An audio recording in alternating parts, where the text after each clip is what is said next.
Welcome students and friends.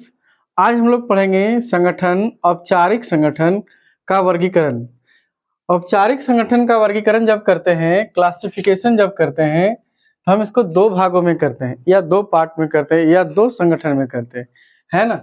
एक को कहते हैं औपचारिक संगठन और एक को कहते हैं अनौपचारिक संगठन, फॉर्मल एंड इनफॉर्मल ऑर्गेनाइजेशन। ठीक है, तो क्या होता है औपचारिक संगठन और क्या होता है अनौपचारिक संगठन, इसके बारे में हम लोग को जानना जरूरी है और हम लोग इसी को आज जानेंगे कि औपचारिक संगठन किसे कहते हैं। ठीक है, तो संगठनों का अगर संगठन ऑर्गेनाइजेशन का अगर वर्गीकरण किया जाए, क्लासिफिक दो भागों में बांटा जाता है। कितना भागों में? दो भागों में। एक को कहते हैं औपचारिक और एक को कहते हैं अनौपचारिक। कई बार एग्जाम में भी ऐसा प्रश्न उत्तर मिलता है कि औपचारिक और अनौपचारिक में अंतर करें। तो नेक्स्ट क्लास में हम लोग को उसका भी आपको वीडियो मिल जाएगा। तो चलिए आज हम लोग समझते हैं कि औपचारिक संगठन क्या है। देखिए, औपचारिक संगठन से आशय एक ऐसे संगठन से है जिसमें प्रबंध के प्रत्येक स्तर पर अधिकारियों के अधिकारों, कर्तव्यों एवं उत्तरदायित्व का स्पष्ट रूप से व्याख्या कर दी जाती है। ऐसे संगठन में भरापन ऊपर से नीचे की ओर किया जाता है। संगठन का निर्माण संस्था के उद्देश्यों को प्राप्त करने के लिए किया जाता है। देखिए, ये तो था लिखना। अब है समझना कि देखिए, संगठन में औपचारिक संगठन का मतलब है जिसको जानबूझ के बनाया जाए और किसी उद्देश्य को प्राप्ति करने के लिए बनाया जाए।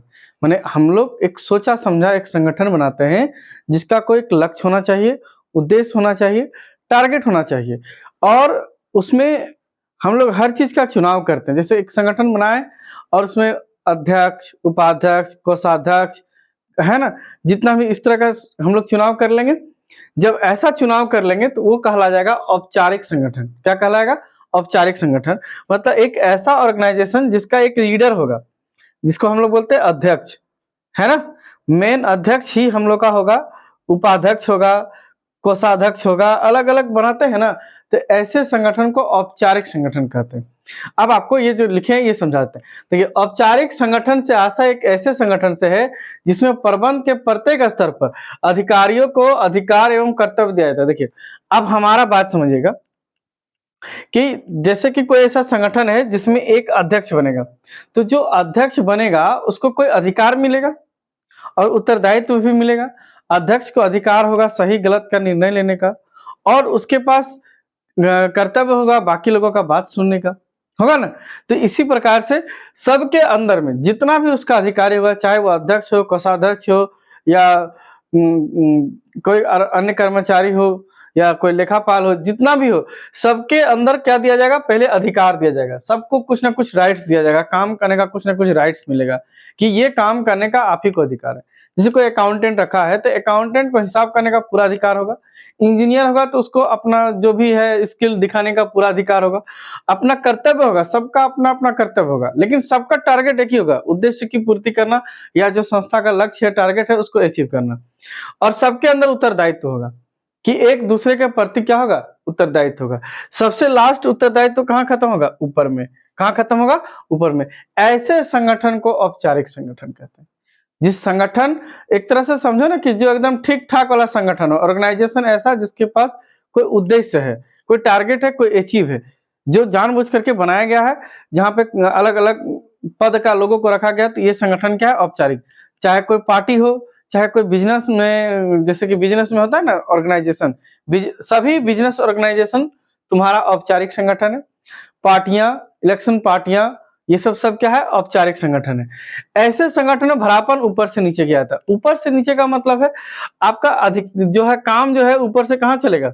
नीचे की ओर देगा।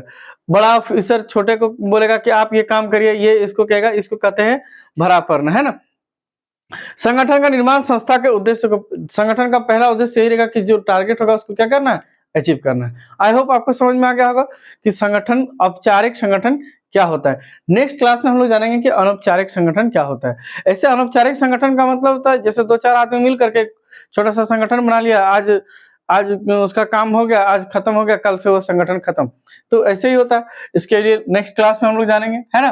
तब तक आप लोग बने रहिए। एक बार लाइक कर दीजिए, वीडियो को शेयर कर दीजिए और सब्सक्राइब करना नहीं भूलिए, है ना। देखिए, औपचारिक संगठन की विशेषताएं, इसकी विशेषताएं क्या है ना, तो ये जानते हैं। तो विशेषता क्या होगा? देखिए, सबसे पहला बात तो विशेषता यही होगा कि जो भी उद्देश्य होगा, है ना, उद्देश्यों की प्राप्ति के लिए संस्था द्वारा बनाया जाता है। ये बनाया जाएगा, ये एक लीगल होगा कि कोई उद्देश्य है प्राप्त करना चाहते हैं, या किसी से कोई मीटिंग है, या हो सकता है कंपनी के अंदर, ऑर्गेनाइजेशन के अंदर ही एक अनौपचारिक और एक संगठन बना लिया गया है जो कि किसी विदेश या कोई मामले में बात करने के लिए भेजना है। तो उद्देश्य क्या है संस्था का, जो उसका ऑर्गेनाइजेशन का उद्देश्य है, टारगेट है, अचीव है, उसको क्या करना है, पूरा करना है। सेकंड है प्रबंध के प्रत्येक स्तर पर कर्मचारियों का अधिक, देखिए अभी थोड़ा देर पहले यही बात था कि यही मेन बात ही है कि सभी कर्मचारियों के पास क्या होगा, कर्तव्य होगा, अधिकारों का अधिकार होगा, उत्तरदायित्व होगा, और इसका स्पष्ट व्याख्या किया होगा कि अकाउंटेंट ही अकाउंटिंग का काम करेगा, इंजीनियर ही देखेगा कि बिल्डिंग या जो भी उसका काम है वो उसका काम करेगा, क्लर्क ही कंप्यूटर चलाएगा। ऐसा अधिकार का व्याख्या किया जाता है। अब जैसे बैंक आप जाइए, सबसे इजी जो है हमारे पास एग्जांपल बैंक का होता है। बैंक में मैनेजर कैश आपको कभी नहीं देगा, कैशियर को ही अधिकार है कैश देने का, है ना, बाकी लोग आपको कैश नहीं देगा। तो वही अधिकार होता है उसके पास, कर्तव्य भी है कि ग्राहक का वो सेवा करे, और उत्तरदायित्व तो होता है बैंक के प्रति कि वो ज्यादा कम ना दे, है ना। सत्ता का भरापन ऊपर से नीचे होगा, जब भी सत्ता भरा जाएगा ऊपर से नीचे की ओर जाएगा, काम जब भी सौंपा जाएगा ऊपर से कहाँ, नीचे की ओर सौंपा जाएगा, ठीक है। उसके बाद है सदस्यों की अव्यक्तिगत संबंध होता है। देखिए सदस्य तो बहुत सारा है, लेकिन फिर भी उन लोग के बीच में क्या है, संबंध है। सब बोलता है sir, cashier sir, manager sir, है ना, सबके बीच में क्या एक रिलेशन है, कोऑर्डिनेशन बना हुआ रहता है ना। जहां पर अव्यक्तिगत का मतलब है मेरा रिश्तेदार नहीं है वहां पर, फिर भी हम उसको इज्जत से बोलेंगे, है ना। तो इसी को कहते हैं आदेश की एकता होती है, जो भी ऑर्डर होगा सबके लिए क्या होगा, समान होगा। और संगठन में चार्टों का उपयोग, चार्ट का मतलब समझते हैं, कुछ रूल्स बना दिया जाएगा ऑर्गेनाइजेशन का। आपको 10 बजे आना है, 4 बजे जाना है, इस यूनिफॉर्म में आना है, टाई बेल्ट पहन के आना है, या ऐसे आना है, इतना बजे आपको काम करके जाना है। तो ये कुछ रूल्स बना रहता है, उसको चार्ट बोलते हैं, और यहाँ चार्ट का होना जरूरी होता है। और एक पॉइंट लिखे, इसमें सभी व्यक्ति मिलजुल कर कार्य करते हैं, ठीक है, सब मिलकर काम करेगा और संस्था का उद्देश्य का पूर्ति करेगा। आज के लिए इतना ही है, नेक्स्ट वीडियो आपको बहुत जल्द मिल जाएगा। एक बार वीडियो को लाइक कर दिए, सब्सक्राइब करिए और शेयर करिए। कमेंट में लिखिए आज का क्लास आपको कैसा लगा, कम से कम इतना तो जरूर लिखिए कि आप कहाँ से देख रहे हैं। जय हिंद।